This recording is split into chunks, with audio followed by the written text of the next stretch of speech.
एक बहुत अहम मुद्दे पर आपके पास आए हैं और जहां से मैं आती हूं, दो बड़े मुहावरे बोले जाते हैं।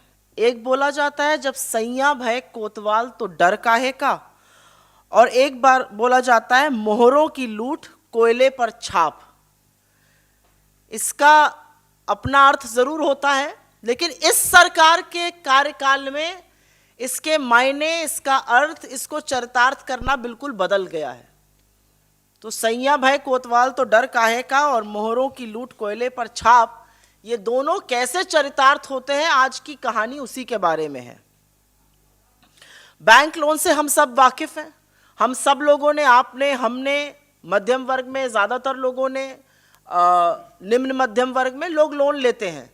आप लोन घर खरीदने के लिए लेते हैं, गाड़ी खरीदने के लिए लेते हैं, स्टूडेंट लोन लेते हैं, पर्सनल लोन लेते हैं, शादी ब्याह में तमाम तरह के लोन हैं जो लेते हैं।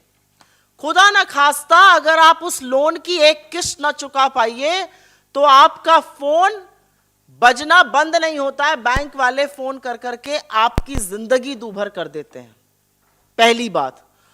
और दूसरी जरूरी बात उसमें यह है कि अगर आप लोन की 3 किस्तें ना चुका पाइए तो आपका लोन एनपीए बन जाता है। लठैत आ जाते हैं बैंक से, आपकी गाड़ी खींचने लगते हैं, और वो लठैत वाकई दिखने में लठैत होते हैं। आपको डराया धमकाया जाता है, आपके नाम के पोस्टर आपके घर के बाहर चिपका दिए जाते हैं कि कितना संगीन आपने जुर्म किया है बैंक की ईएमआई ना देख के।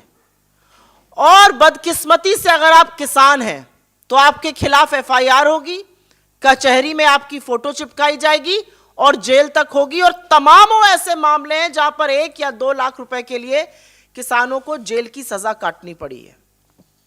लेकिन यह कहानी मध्यम वर्ग और किसान की है। अगर आप इस देश के बड़े पूंजीपति हैं और आपने 1-2 लाख का नहीं, हजारों करोड़ का लोन लिया है, तो आपको बिल्कुल भी चिंता करने की जरूरत नहीं है। सरकार दरिया दिल है, सरकार आपको रियायत देगी, सरकार राहत देगी और बड़ी मेहरबानी करेगी। और कैसे कर रही है ये मेहरबानी? पिछले 5 साल में 10,09,510 करोड़, 10 लाख करोड़ से ऊपर का ऋण राइट ऑफ किया गया है। मोटे तौर पे मैं इसको उद्योगपतियों की ऋण माफी मांगती हूं। अब कुछ चरण चुंबक है, कुछ चीयर लीडर है सरकार के, जो कूद पड़ेंगे और आपको समझाएंगे कि नहीं ये तो राइट ऑफ है, आप गुमराह कर रही हैं, ये लोन माफी नहीं है। इसका भी जवाब लेकर आई हूं और तथ्यों के साथ लेकर आई हूं। 10 लाख करोड़ से ऊपर की ऋण माफी हुई, लेकिन केवल 13% जो राइट ऑफ हुआ 10 लाख करोड़ से ऊपर का, केवल 13%, 1,32,000 करोड़ मात्र वसूल हो पाए। केवल 13% की रिकवरी हो पाई 10 लाख करोड़ से ज्यादा के राइट ऑफ पर। तो जो पैसा 8,60,000 करोड़ के आसपास रिकवर नहीं हो पाया, जो 87% 10 लाख करोड़ का पैसा रिकवर नहीं हो पाया, अगर वो लोन माफी, कर्जा माफी नहीं है अमीरों के लिए, तो वो क्या है? तो नेक्स्ट टाइम कुछ चरण चुंबक समझाने आ जाते हैं जब टीवी पर कि कैसे ये लोन माफी नहीं है और हम गलत कह रहे हैं, उनसे ये जरूर पूछिएगा कि इस राइट ऑफ का 13% मात्र वसूल हुआ है पिछले 5 सालों में, तो ये दरिया दिली अमीरों के लिए ही क्यों है? लेकिन इससे भी बड़ा गोरख धंधा कहीं और चल रहा है, और वो धंधा है आईबीसी और एनसीएलटी में। पहले बैंक जो थे लोन राइट ऑफ करने से अचकचाते थे, घबराते थे, क्योंकि उनको जवाब देना पड़ता था आरबीआई को और जवाब देना पड़ता था मिनिस्ट्री ऑफ फाइनेंस को। अब आईबीसी की व्यवस्था के चलते बैंक जो है वो एक समूह बना लेते हैं, कमिटी ऑफ क्रेडिटर्स बन जाती है। उस कमिटी ऑफ क्रेडिटर्स के पास एक प्लान जाता है रेजोल्यूशन का, वो रेजोल्यूशन प्लान को वो अप्रूव करते हैं, वो एनसीएलटी के पास जाता है और एक बड़ा हेयर कट लेकर एसेट ट्रांसफर हो जाता है, लोन रफा दफा हो जाता है। ये थोड़ा जार्गन है, तो इसको अगर आपकी अनुमति हो तो मैं जरूर बताना चाहती हूं, व्यूअर्स को समझाना चाहती हूं। 1000 करोड़ का लोन था जो एनपीए बन गया, जो राइट ऑफ हो गया। बैंक आपस में मिलकर ये तय कर लेते कि 1000 करोड़ का लोन था, कोई बात नहीं, 100-200 करोड़ लो, बाकी 700-800 करोड़ कहां लुप्त हो गया किसी को नहीं पता है। इसको हेयर कट बोलते हैं। हेयर कट ऐसा लिया जा रहा है कि 1000 करोड़ का लोन 100-200 करोड़ देकर रफा दफा कर दिया जाता है और वो एसेट सरकार के प्रिय लोगों के पास ट्रांसफर कर दिया जाता है। और ऐसे तमामों केस हैं आईबीसी में जो कि न्यायालय में लंबित है। मैं आपको अभी ताजा आंकड़ों के बारे में बता देती हूं। 542 केसेस अभी आईबीसी ने रिजॉल्व किए हैं, इन मामलों को निपटाया है। इस पर बड़ी पीठ ठोकी गई। अभी पिछले 3-4 दिन पहले आया था कि हमने कितने मामले निपटा दिए, कितने सुलझा दिए, कितने सुलझा दिए। 542 मामले। इन 542 मामलों में कर्जा था करीब 8 लाख करोड़ का, वसूली हुई 1,80,000 करोड़ की। 8 लाख करोड़ का कर्जा, वसूली 1,80,000 करोड़ की, मतलब करीब करीब 6 लाख करोड़ से ऊपर का कर्जा कहां गया किसी को नहीं पता है। एसेट ट्रांसफर हो गया, बैंकों ने अपनी किताबें बंद कर दी और दुनिया को बता दिया गया कितनी बढ़िया व्यवस्था चल रही है। तो अब यह सवाल क्यों ना बने कि एनपीएस का क्या हो रहा है। बड़ी बातें करते थे सरकार के लोग, ये सरकार वाले लोग कहते थे कि कैसे एनपीए बन रहा है और किस तरह से दिक्कतें पेश आ रही हैं यूपीए के कार्यकाल के दौरान। थोड़ी असलियत इनके बारे में भी बयां कर देना जरूरी है।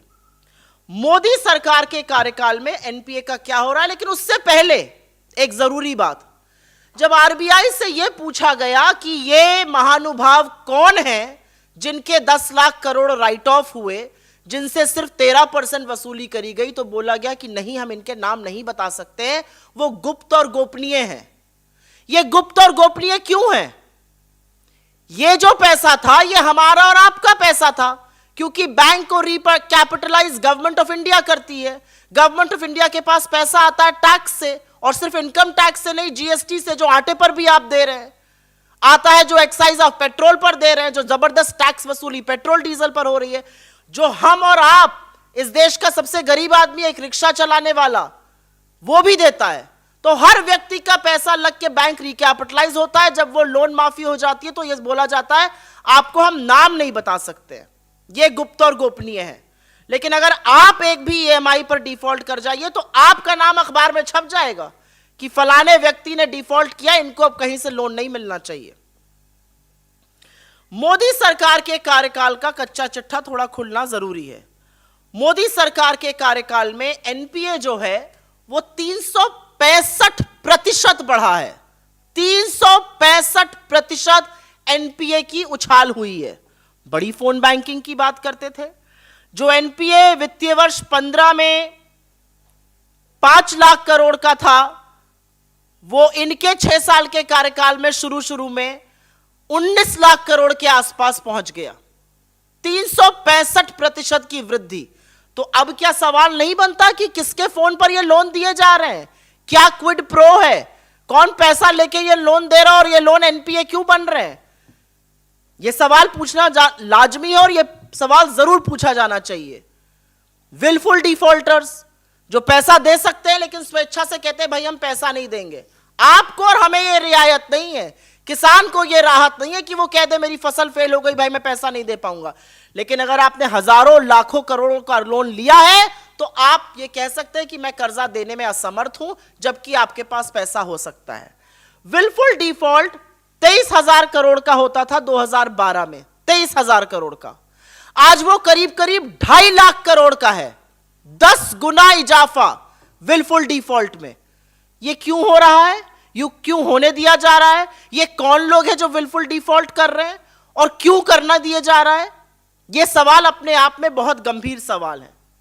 लेकिन उससे ज्यादा गंभीर बात यह है कि इस सरकार की नाक के नीचे, और मेरा मानना है सरकार के संरक्षण के चलते, 1 नहीं 2 नहीं 3 नहीं 38 ऐसे लोग जिन्होंने बड़े बड़े बैंक के फ्रॉड और घोटाले किए, हमारे आपके पैसे को डुबोया, बैंकों को चपत लगाई, वो आज देश छोड़कर भाग चुके हैं। और मोदी जी और उनकी तमामों एजेंसी जो फ्रंटल बन चुकी हैं वो हाथ मलती रह गई चश्मा पहनकर। 38 ऐसे लोग हैं, 1 2 या 3 नहीं। मैं मेहुल चोकसी, मेहुल भाई, मोदी जी के मेहुल भाई और वो गलबैया करते थे, उनके साथ नीरव मोदी और विजय माल्या की बात नहीं कर रही हूं। इनके जैसे 38 लोग ये देश छोड़कर भाग गए इनके शासनकाल में, और ये हाथ मलते रह गए और सुर्खियां चलती है, फलाना वापस आने वाला है, ढिमकाना वापस आने वाला है। 44 करोड़ रुपया खर्चा किया, एक प्लेन भेजा एंटीगुआ मेहुल भाई को वापस लाने के लिए, लेकिन मेहुल भाई ने ऐसा इतना चमकाया इस सरकार को कि वो चंपत हो गए और उनको पता ही नहीं चला वो चले कहां गए। 44 करोड़ का प्लेन वहां खड़ा रहा 3 दिन एंटीगुआ में, बिलिंग हो गई, वापस ढाक के 3 पात बन के हम घर आ गए। ये इस सरकार की असलियत है, पहले भाग जाने देते हैं, फिर किसी को लेकर नहीं आने पाते। जिस दिन कोई नेगेटिव खबर आने वाली होती है, सुर्खियां चलने लगती है, ब्रेकिंग न्यूज, फलाना वापस आने वाला है। तो ये हम 8.5 साल से सुन रहे हैं कौन कौन वापस आने वाला है, वो सब लोग जिनको इन्होंने भगाया। हमारे सरकार से कुछ सीधे सवाल है इस मामले में। पहला सवाल हमारा है कि आखिर कैसे और किस तरह 10,09,510 करोड़, 10 लाख करोड़ से ऊपर पैसा बैंकों का कर्जा राइट ऑफ किया गया। आखिर क्यों सिर्फ 13% उस राइट ऑफ की वसूली हो पाई, आगे क्या वसूली संभव है? जिन उद्योगपतियों को यह फायदा पहुंचाया गया उनका नाम सार्वजनिक क्यों नहीं किया जा रहा है? सरकारी बैंक जिस निरंकुशता से हेयरकट ले रहे हैं और कौड़ियों के दाम पर एसेट ट्रांसफर कर रहे हैं, इस पर क्या निगरानी रखी जा रही है और इसकी क्या जांच होगी? हजार करोड़ के लोन जो हैं वो 100-200 करोड़ देकर निपटा दिए जा रहे हैं। आखिर एनपीए में 365% की उछाल कैसे आई? कौन फोन कर रहा है, किसको लोन दिए जा रहे हैं, कौन सा क्विड प्रो को है, इसकी जांच कौन करेगा? और अंत में विलफुल डिफॉल्ट जो 10 गुना बढ़ गई, वो क्यों बढ़ने दी गई? 38 लोग जो देश छोड़कर चले गए, उनको वापस लाने के लिए सिर्फ आपके पास जबानी जमा खर्च है या वाकई में कोई प्लान या कोई स्ट्रैटेजी है? यह सवाल पूरा देश और खास तौर से वो लोग जिनके व्यापार, धंधे, आय आपने चौपट कर दी और वो आज अपनी ईएमआई पे करने में असमर्थ हैं, आपसे जरूर पूछते हैं।